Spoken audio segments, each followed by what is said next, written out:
بسم اللہ الرحمن الرحیم۔ روہیل ٹال کے معزز ناظرین، یہ ناگ دیوتا ناول کا تیسرا پارٹ ہے۔ پہلے اور دوسرے پارٹ میں ہم نے سنا تھا کہ امبینا اور پراتا ناگ بستی میں ہنسی خوشی رہتے ہیں، پھر وہ ہشالا اور گومتا نامی سانپ کے پاس جا کر جوانی اور ناگ منکی کے بارے میں معلوم کرتے ہیں اور اپنے جادو سے اپنی جون بدلتے ہیں۔ پھر وہ جنگلوں میں جاتے ہیں اور انسانی بستی میں پہنچ جاتے ہیں۔ پھر پراتا اور امبینا کو انسان قید کرنے کی کوشش کرتے ہیں، جس میں امبینا فرار ہو جاتی ہے اور پراتا کو قید کر لیا جاتا ہے۔ اب آگے میری متجسس نگاہیں فرید احمد کا جائزہ لے رہی تھی۔ وہ مجھ پر غور کر رہا تھا اور یہ جاننا چاہتا تھا کہ میں آخر کون ہوں، لیکن ظاہر ہے میں اسے اپنے بارے میں تفصیل نہیں بتا سکتا۔ وہ مجھ سے تعاون پر آمادہ تھا اور اپنی کہانی سنانے کے لیے مستعد اور تیار۔ میرا معاملہ یہ تھا کہ میں انسانوں کو سمجھنے کی کوشش کر رہا تھا۔ جو کچھ ہو رہا تھا وہ تو ایک الگ بات تھی، لیکن اب جو واقعات پیش آ رہے تھے وہ میرے لیے بڑے سنسنی خیز نوعیت کے حامل تھے۔ بیچارہ فرید احمد جس انداز سے مجھے دیکھ رہا تھا، اس سے یہ احساس ہوتا تھا کہ میرے بارے میں وہ سخت متجسس ہے، لیکن شاید وہ مجھ سے خوفزدہ بھی تھا۔ اس کی آنکھوں سے ایسا محسوس ہو رہا تھا، لیکن میں نے اس سے کوئی بات نہیں کی۔ کچھ دیر خاموش رہنے کے بعد اس نے کہا، میری ایک بیٹی ہے کہکشاں۔ کہانیوں کا سلسلہ تو یوں ہے کہ اگر کسی ایک کہانی کا آغاز کروں تو اس کے کرب و جوار کے ماحول کو بیان کرتے ہوئے لاتعداد کہانیاں شروع ہو جاتی ہیں، اور یہ فیصلہ کرنا مشکل ہو جاتا ہے کہ اصلی کہانی کو پہلے کہاں سے شروع کیا جائے۔ شاید میں سوچنا غلط ہے کہ کسی بھی کہانی کا کوئی آغاز ہوتا ہے یا کوئی انجام، کیونکہ کہانی آغاز سے پہلے بھی ہوتی ہے اور انجام کے بعد بھی۔ چنانچہ بہتر یہی ہوتا ہے کہ مختصر تمہید کے ساتھ کہانی کا آغاز کر دیا جائے۔ کہکشاں کی ماں کار کے حادثے میں ہلاک ہو گئی تھی۔ کہکشاں بھی اس وقت ساتھ ہی تھی اور اس قدر ناسمجھ بھی نہیں تھی کہ ماں کے کچلے ہوئے بدن کو دیکھ کر بے حواس نہ ہوتی۔ تقریباً 4 سال تک وہ دیوانگی کا شکار رہی اور ماں کو یاد کرتی رہی۔ ڈاکٹروں کی بے پناہ کوششوں نے اسے اس کے حواس واپس کیے تھے، لیکن میں تو یہ سمجھتا ہوں کہ حواس اسے واپس ملے ہی نہیں۔ وہ تعلیم کے میدان میں اس قدر آگے نکل رہی تھی کہ اس کے اساتذہ حیران تھے۔ بعد میں جب اس کے بارے میں انہیں تفصیل معلوم ہوئی تو انہوں نے یہی کہا کہ اس کے دماغ کے کچھ ایسے حلیے بعمل ہو گئے ہیں جو ذہانت کے آخری مرتبہ پر پہنچے ہوئے ہوتے ہیں، اور عام لوگوں کو یہ حیثیت حاصل نہیں ہوتی، بلکہ ان میں سے اگر کسی کا کچھ خلیہ متحرک ہو جائے تو وہ جینیس کہلاتا ہے۔ تو میری بیٹی تعلیمی میدان میں برق رفتاری سے فاصلے طے کر رہی تھی، یہاں تک کہ اس نے وقت سے پہلے اپنے آپ کو منوا لیا، اور اسی تعلیمی عمل کے دوران اس کی ملاقات بہروز سے ہوئی۔ بہروز ایک طالب علم تھا، اس میں کوئی شک نہیں کہ مردانہ حسن کا شہکار تھا۔ کہکشاں اس سے متاثر ہو گئی اور اس کے بعد اس کا وہی جنون سامنے آ گیا۔ اس نے مجھ سے یہ بات نہیں چھپائی کہ وہ بہروز کو چاہتی ہے۔ میں نے اس کی ماں کی موت کے بعد اپنی اکلوتی بچی کو دنیا کی ہر خوشی دینے کا تہیہ کر لیا تھا۔ بہروز ایک بے سہارا نوجوان تھا، اپنے چاچا کے رحم و کرم پر تعلیم حاصل کر رہا تھا۔ اس کے ماں باپ مر چکے تھے۔ چاچا اور چاچی کا رویہ اس کے ساتھ بہتر نہیں تھا۔ بہرحال کہکشاں اس سے بے پناہ محبت کرتی رہی۔ جب میرے علم میں بات آئی تو میں نے بہروز کو پیشکش کی کہ وہ میری بیٹی سے شادی کر لے۔ اس کے اعلیٰ مستقبل کی ذمہ داریاں مجھ پر ہے، لیکن وہ تھوڑا گریز کر رہا تھا۔ کہکشاں کے ہی ذریعے میں نے اس سے اس گریز کی وجہ معلوم کرائی تو اس نے بتایا کہ وہ اپنی تعلیم مکمل کر لینا چاہتا ہے۔ MSc کرنے کے بعد وہ شادی کے بارے میں سوچے گا اور یہ بھی کوشش کرے گا کہ اپنے بہتر مستقبل کے لیے جدوجہد مکمل کر لے۔ حالانکہ میری پیشکش برقرار تھی اور میں اسے اس کے مستقبل کے آغاز میں مدد دینے کے لیے تیار تھا، لیکن اس کے اس جواب سے مجھے خوشی بھی ہوئی تھی، اور میں نے سوچا تھا کہ ایک غیور آدمی بار طور برا نہیں ہوتا۔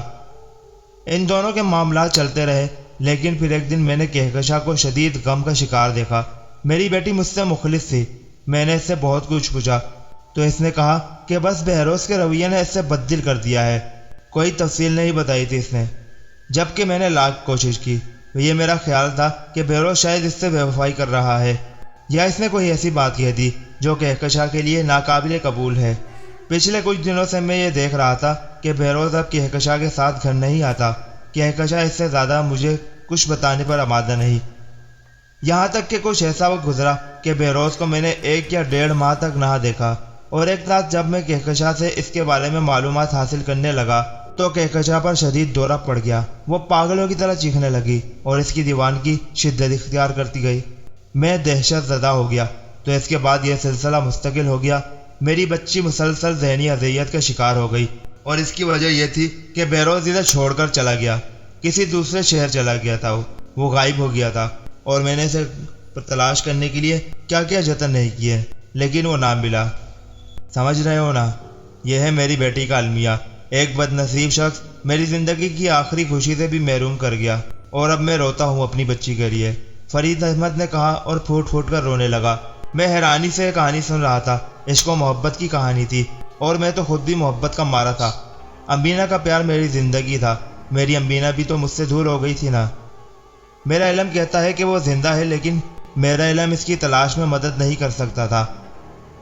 میں مجبور تھا۔ فرید احمد میری صورت دیکھ رہا تھا۔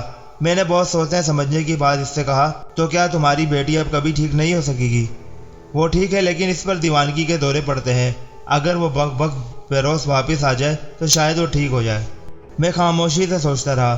انسانوں کی اس دنیا میں انسانوں کے مسائل سمجھنا اور ان میں مداخلت کرنا ایک بہترین مشغلہ ہو سکتا ہے۔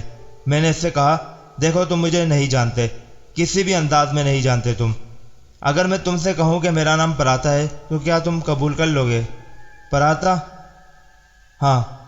تم کہو گے تو کیوں نہیں تسلیم کروں گا، لیکن تمہارا مذہب کیا ہے؟ یہ نام کون سے مذہب کا ہے؟ صرف میں نے تمہیں ایک دوستانہ طرز عمل اختیار کرتے ہوئے اپنا نام بتایا ہے، اور کوئی سوال مجھ سے نہ کرو، کیونکہ شاید میں اس کا جواب نہ دے سکوں۔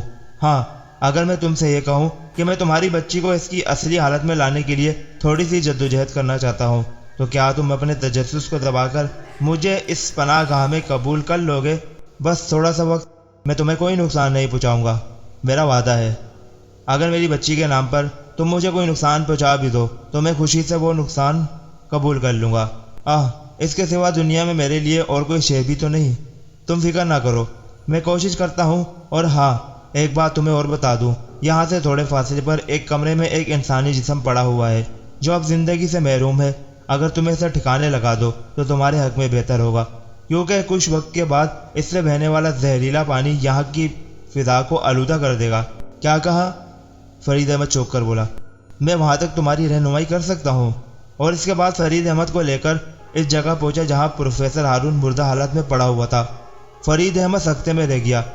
وہ بے اختیار پروفیسر ہارون کی جانب بڑھا تو میں نے اسے چھونے سے منع کرتے ہوئے کہا، میں تمہیں بتا چکا ہوں کہ اس کا بدن سم آلود ہے اور یہ تھوڑے وقت کے بعد زہر کا ڈھیر بن کر رہ جائے گا۔ مگر یہ کیسے ہوا؟ انسان کی بددانیتی نے اسے نقصان پہنچایا ہے۔ اس پنجرے کو دیکھ رہے ہو، اس میں ایک پرندہ تھا۔ اوہ میرے اللہ، وہ پرندہ بھی اب یہاں نہیں ہے۔ یہ اسے چرانے کی کوشش کر رہا تھا۔ اس نے پنجرے کا دروازہ کھولا، لیکن شاید تم میں سے کوئی نہیں جانتا کہ وہ پرندہ سخت زہریلا تھا۔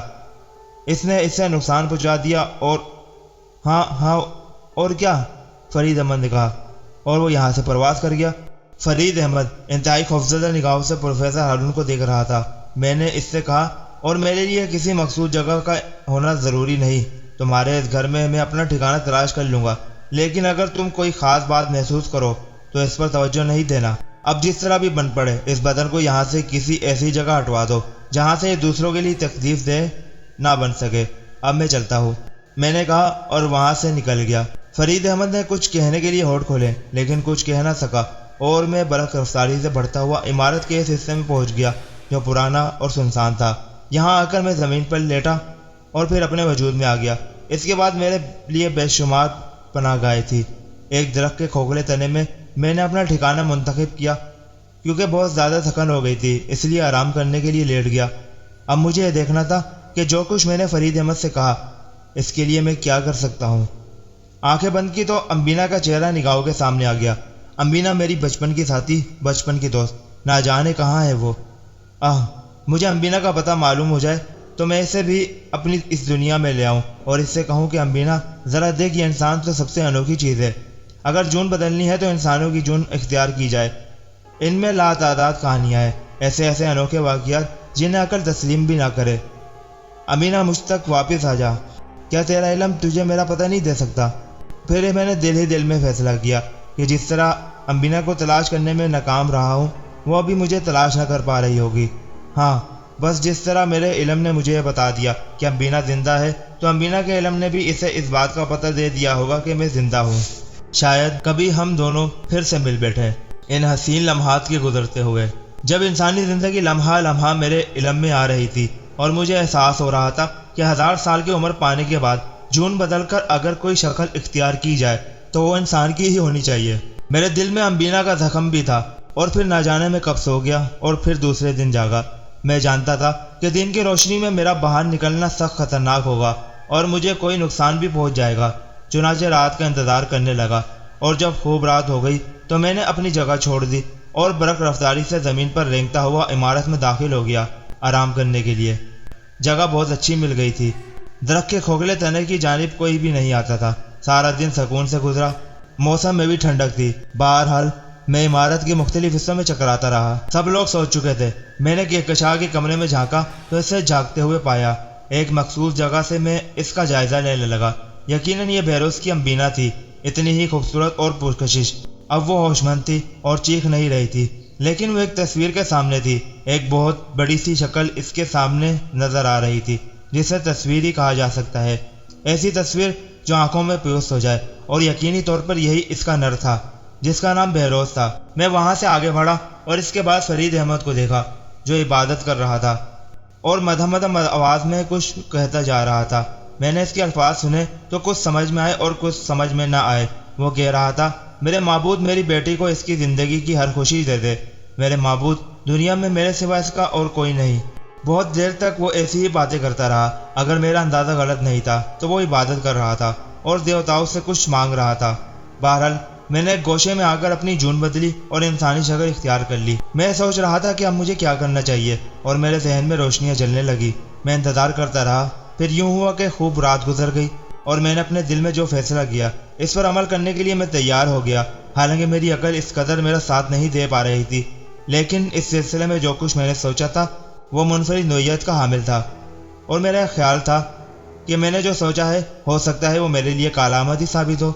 اس سلسلے میں اگر فرید احمد کو بھی بے خبر ہی رکھا جائے تو کوئی حرج نہیں۔ عمارت کے سارے مکین سو چکے تھے اور مجھے اپنے کام میں کوئی دقت نہیں ہو رہی تھی۔ پھر یوں ہوا کہ میں نے اس کمرے میں دوبارہ جھانکا جہاں میں نے کہکشاں کو دیکھا تھا۔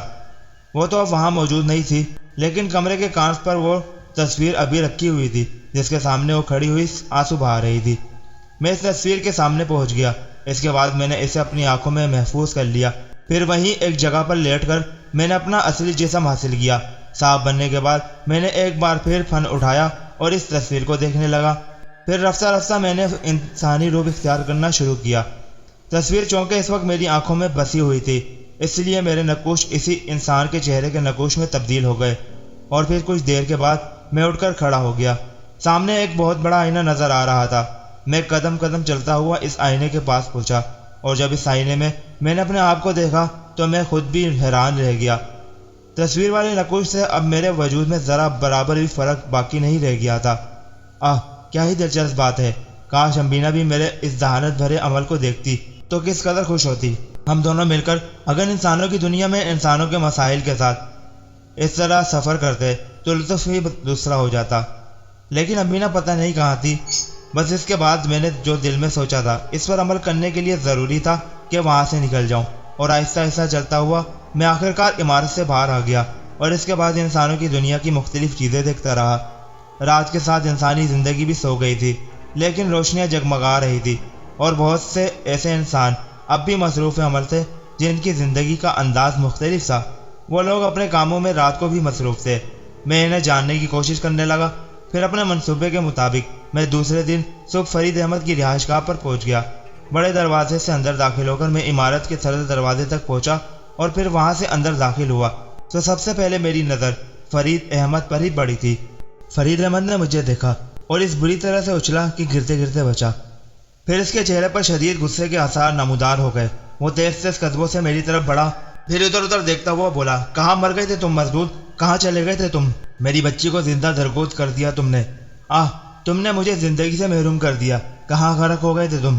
اللہ تمہیں غارت کرے بے حقیقت انسان۔ میں نے تجھے جانے بغیر قبول کر لیا تھا، سب کچھ تیرے حوالے کرنے کا فیصلہ کر لیا تھا میں نے، لیکن اس کے بعد بھی تو نے میری بیٹی کو دھوکہ دیا، زندہ درگو کر دیا تو نے۔ اسے دیکھ کیا حالت ہو گئی ہے اس کی، کیا کر دیا تو نے میری بچی کو۔ فرید احمد پھوٹ پھوٹ کر رو پڑا، اور میں سوچ رہا تھا کہ ایسے موقع پر مجھے کیا کرنا چاہیے۔ اس کی برہمی کے اظہار نے ایک لمحے کے لیے مجھے بھی بھوکلا دیا، لیکن بہرحال اب میں حقیقتوں کا شناسا تھا۔ اور یہ سمجھ سکتا تھا کہ اس برہمی کے بعد اس کی کیفیت معتدل ہو جائے گی۔ میں اگر چاہتا تو اسے صورتحال بتا دیتا، لیکن کوئی فائدہ نہیں، احسان تو کرنا نہیں تھا نا اس پر۔ بس ایسے ہی دل میں خیال آ گیا کہ اس طرح کر کے دیکھا جائے، کم از کم اس دنیا میں واقفیت ہی حاصل ہوگی۔ وہ روتا رہا اور پھر جب اس کے سینے کی تمام بھڑاس نکل گئی تو اس نے کہا، دیکھو اس کی جو حالت ہو گئی تم اس کا تصور بھی نہیں کر سکتے، اللہ تمہیں عقل دے۔ بہروز تم اسے احتیاط سے راہ راست پر لانے کی کوشش کرو۔ میں نہیں جانتا کہ اس کے اور تمہارے درمیان کیا اختلاف ہو گئے، لیکن اب وہ بہت تکلیف اور نقصان اٹھا چکی ہے، اسے سنبھالو۔ میں تم سے کوئی اور سوال نہیں کروں گا جو تمہیں ناپسند ہو۔ چنانچہ میں خاموشی سے وہاں سے چل پڑا۔ مجھے کم از کم یہ جان کر خوشی ہوئی کہ میں نے جو کوشش کی ہے اس میں مجھے کامیابی حاصل ہوئی ہے۔ جب فرید احمد نے مجھے بہروز کی حیثیت سے قبول کر لیا تو یقینی طور پر کہکشاں بھی مجھے اس حیثیت سے تسلیم کر لے گی، اور پھر میں دیکھوں گا کہ اسے کس طرح راہ راست پر لا سکتا ہوں۔ ایک مشغلہ ہی صحیح، باقی جہاں تک امبینہ کی تلاش کا مسئلہ تھا تو یہ سب کچھ مجھے بہت آسان نظر آتا تھا۔ میں تلاش جاری رکھوں گا، کبھی نہ کبھی تقدیر مجھے موقع فراہم کر ہی دے گی۔ چنانچہ اب میں کہکشاں کی طرف چل پڑا۔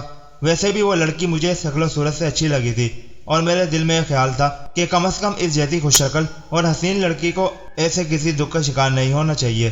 چنانچہ میں کچھ دیر کے بعد اس کے کمرے میں داخل ہوا۔ وہ ذہنی طور پر غیر معتدل تھی، لیکن ہر وقت وہیں رہتی۔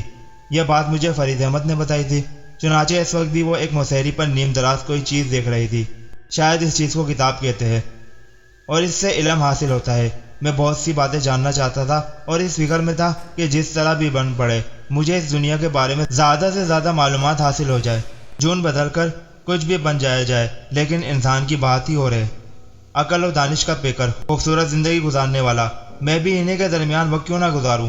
بہرحال جب میں اندر پہنچا تو کہکشاں نے کتاب پر سے نظریں ہٹائی، مجھے دیکھا اور پھر اس طرح اچھل کر بیٹھ گئی جیسے اس کے جسم پر کوئی ضرب لگائی گئی ہو۔ وہ پھٹی پھٹی آنکھوں سے مجھے دیکھ رہی تھی۔ پھر اس نے سرد لہجے میں کہا، کون ہو تم؟ میں مسکرا دیا اور میں نے مسکراتے ہوئے کہا، تم نے مجھے پہچانا نہیں کہکشاں؟ وہ آہستہ سے اٹھ کر بیٹھ گئی، مجھے دیکھتی رہی اور پھر مدھم لہجے میں بولی، تو یہ تم ہو؟ ہاں کہکشاں، تم سے دور جانے کے بعد مجھے احساس ہوا کہ مجھے تمہیں نہیں چھوڑنا چاہیے۔ کہکشاں، مجھے سخت افسوس ہے اور میں جاننا چاہتا ہوں کہ تم میری وجہ سے کس قدر پریشان رہی ہوگی۔ بہرحال اب میں آ گیا ہوں اور تم سے وعدہ کرتا ہوں کہ اس کے بعد تمہیں اس طرح نہیں چھوڑ کر جاؤں گا۔ کہکشاں عجیب انداز میں مجھے دیکھ رہی تھی۔ پھر اس نے آہستہ سے کہا، مجھے تمہارے وعدے پر بالکل یقین نہیں ہے بہروز۔ نہیں کہکشاں، تم یقین کرو۔ ٹھیک ہے، تم کہتے ہو تو میں مان لیتی ہوں، لیکن بہرحال تمہیں وہ قسم پوری کرنی پڑے گی جو تم نے کھائی تھی۔ قسم؟ ہاں قسم۔ خیر، اگر تم اپنے اطمینان کے لیے مجھ سے کوئی قسم اٹھوانا چاہتی ہو تو میں تمہارا ہر کام کرنے کے لیے تیار ہوں۔ آؤ میرے ساتھ، کہکشاں نے کہا، پھر اپنی جگہ سے اٹھ گئی۔ پھر وہ اس کمرے سے نکل کر ایک راہداری میں چل پڑی۔ وہ سیدھی سیدھی جا رہی تھی اور میں خاموشی سے اس کے پیچھے چل رہا تھا۔ پھر وہ ایک بڑے سے کمرے میں پہنچ گئی۔ یہاں پہنچ کر اس نے ایک دیوار پر نہ جانے کیا کچھ کیا کہ اس کمرے میں ایک حیرت انگیز دروازہ نمودار ہو گیا۔ میں پھٹی پھٹی آنکھوں سے اس دروازے کو دیکھ رہا تھا، جبکہ پہلے دروازہ موجود نہیں تھا۔ یہ انسان تو سچ مچ بڑا علم رکھتا ہے، ایسے ایسے جادو جانتے ہیں کہ ہم سانپوں میں بڑی بڑی عمر کے سانپ ایسے جادوگر نہیں ہوتے۔ نہ جانے یہ دروازہ اس نے کہاں سے پیدا کر لیا۔ پھر اس نے مڑ کر دیکھا اور کہا، چلو اندر چلو۔ میں خاموشی سے دروازے میں داخل ہو گیا۔ دروازے کی دوسری طرف سیڑھیاں تھیں جو نیچے اترتی تھی۔ اب وہ یہ بات تو نہیں جانتی کہ رات کی تاریکی میں دن کی روشنی کی مانند دیکھ سکتا ہوں، لیکن اس نے کسی ذریعے سے دروازے کی دوسری جانب بھی روشنی جلا دی۔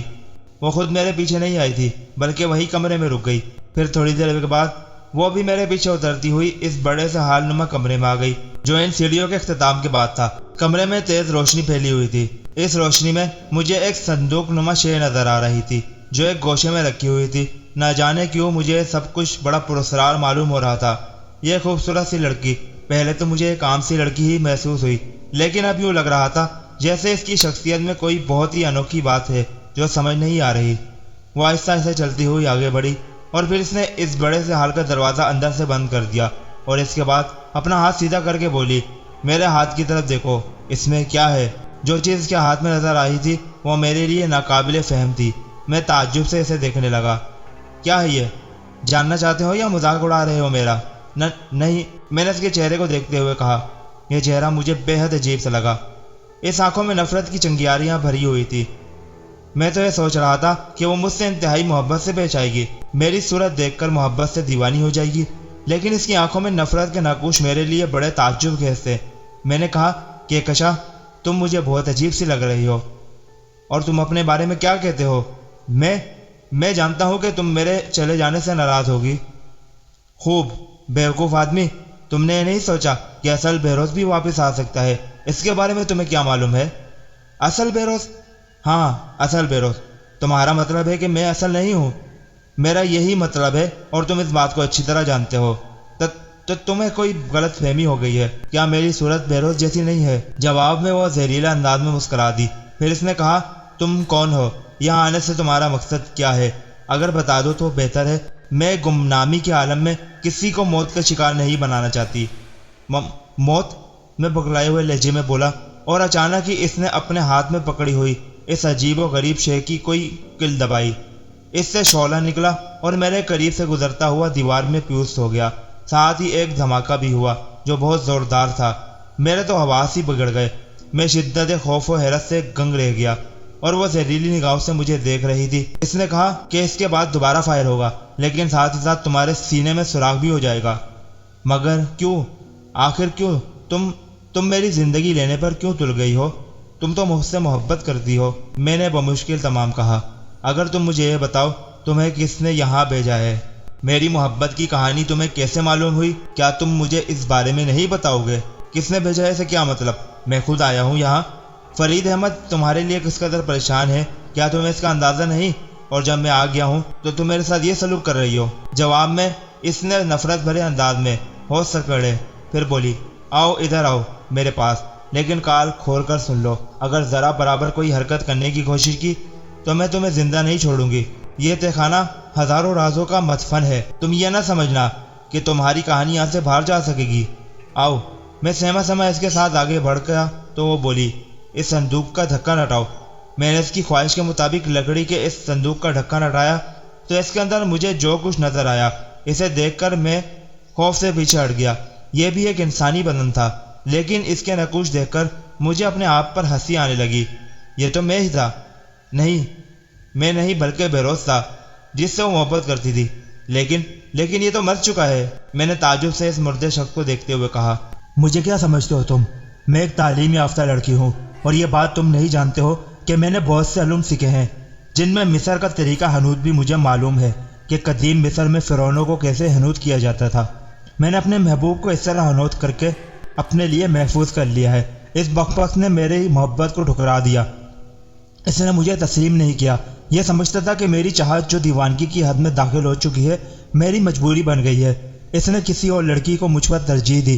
میں نے کئی بار اسے سمجھایا کہ دیکھو، میں ایک شدت پسند لڑکی ہوں، میں تمہیں بے پناہ چاہتی ہوں، تم اس چاہت کا تصور بھی نہیں کر سکتے جو میرے دل میں تمہارے لیے ہے۔ مجھ سے بے وفائی نہ کرو۔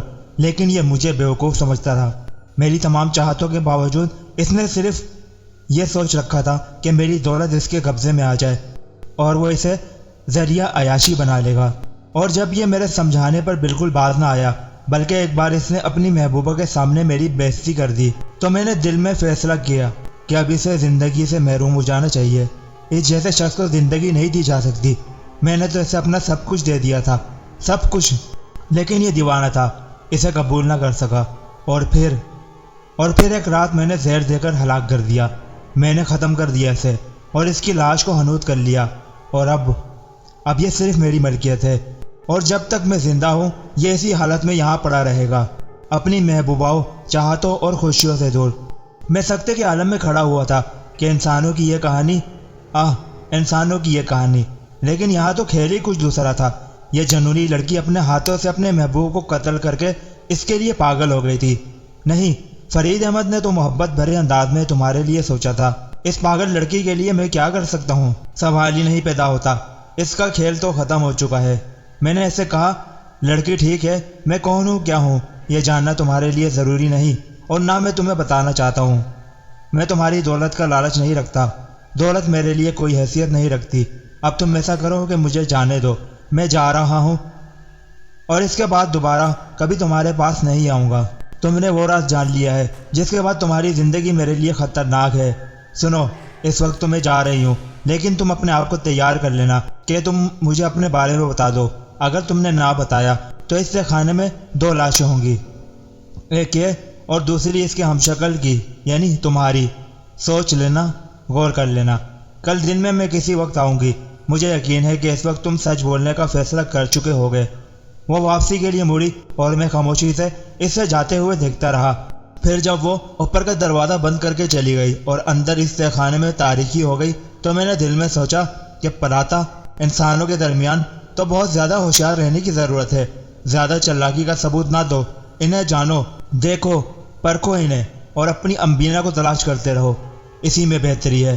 سوچے سمجھے بغیر کسی مسئلے میں اتنا نہیں گھس جانا چاہیے۔ چلو نکلو یہاں سے، فرید احمد کا یہ گھر چھوڑ دینا زیادہ مناسب ہوگا۔ چنانچہ میں ادھر ادھر دیکھتا پھرا۔ پھر تہہ خانے میں مجھے ایک ایسی جگہ نظر آئی جہاں سے میں سوراخ میں داخل ہو سکتا تھا۔ شاید چوہوں نے یہ سوراخ بنایا تھا جو آگے جا کر ایک نالی میں جا ملتا تھا۔ بس میرے لیے اتنا ہی کافی تھا۔ میں نے زمین پر بیٹھ کر اپنے بدن کو اپنی اصلی حالت میں لانا شروع کر دیا، اور جب وہ ایک پتلے لچکدار صاحب کی شکل اختیار کر گیا تو میں اس سوراخ میں داخل ہو گیا۔ اب یہاں سے باہر نکل کر مجھے ایک نئی دنیا کی تلاش تھی، کسی ایسی جگہ کی تلاش جہاں انسانوں کی کوئی نئی کہانی میرے علم میں آ سکے۔ پارٹ 3 یہاں پر ختم ہوتا ہے۔ پارٹ 4 میں ملوں گا یہ جاننے کے لیے پراتا کو آگے کس قسم کی دنیا ملی، کیسے لوگ ملے، کیا کہانی سامنے آ رہی ہے۔ یہ سب جاننے اور سننے کے لیے اس چینل کو سبسکرائب کر کے گھنٹی کا نوٹیفیکیشن ضرور دبائیے تاکہ آپ کو نوٹیفیکیشن مل جائے ویڈیو اپلوڈ ہونے کا۔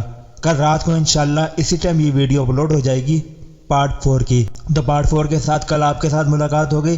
اللہ حافظ۔ پاکستان زندہ باد۔